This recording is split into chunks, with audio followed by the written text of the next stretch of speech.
जय महाराष्ट्र। बांगलादेशामध्ये हिंदूंवर जो अत्याचार चालू आहे तो आपण सगळं सोशल मीडियावर आणि वेगवेगळ्या प्लॅटफॉर्मवर बघत आहोत। फक्त कोण हिंदू आहे म्हणून आपल्या हिंदू बांधवांवर तिकडे जी काही संकट येत आहेत त्यांच्यावर जो अत्याचार होतोय ते फक्त हिंदू आहेत म्हणून, दुसरं काही नाही। आणि म्हणून आपण कधी ह्या विषयामध्ये काय विचार करणार आहोत की नाही।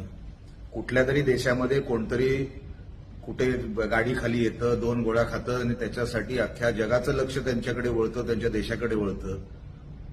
इकडे आपले शेकडोमध्ये आपले हिंदू, हजारोंमध्ये आपले हिंदू मारले जात आहेत। महिलांवर नको नको ते घाणेरडे प्रकार होत आहेत,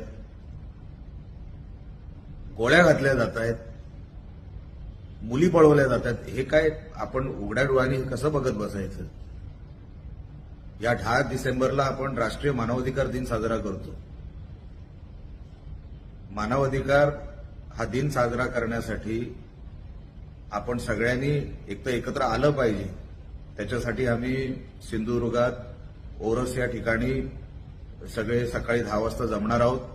जो अत्याचार आमचा हिंदू बांगलादेशमध्ये सहन करतोय हे कधीतरी थांबावं, त्याच्यावर काहीतरी तोडगा निघावा, त्याच्यावर काहीतरी उपाय निघावा आणि त्याचा निषेध करण्यासाठी आम्ही सगळे 10 डिसेंबरला सकाळी 10 वाजता छत्रपती शिवाजी महाराजांच्या पुतळ्यापासून ते कलेक्टर कार्यालयापर्यंत आम्ही तो मोर्चा काढणार आहोत। मोठ्या संख्येने आपले सिंधुदुर्गवासी असतील, रत्नागिरीवासी असतील, ज्यांना ज्यांना वाटत असेल की मी हिंदू आहे आणि मी जसा हिंदू आहे, मी जसा इथे माझ्या देशामध्ये जगतो तसा प्रत्येक वेगवेगळ्या देशांमध्ये जगणारा हिंदू हा त्याच मानाने सन्मानाने जगला पाहिजे।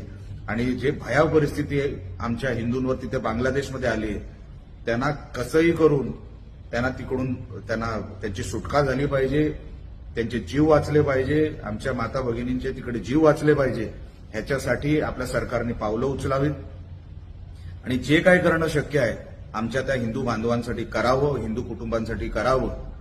हे कधी ना कधीतरी थांबलं पाहिजे। एवढ्यासाठीच आम्ही हा मोर्चा येणाऱ्या 10 तारखेला राष्ट्रीय मानवाधिकार दिनाच्या निमित्ताने आम्ही तो काढणार आहोत। मोठ्या संख्येने हिंदू बांधव त्याच्यामध्ये सामील व्हावेत, मोठ्या संख्येने ताकदीने उतरावं, एवढंच या निमित्ताने आपल्याला मी सांगतो। जय हिंद, जय महाराष्ट्र।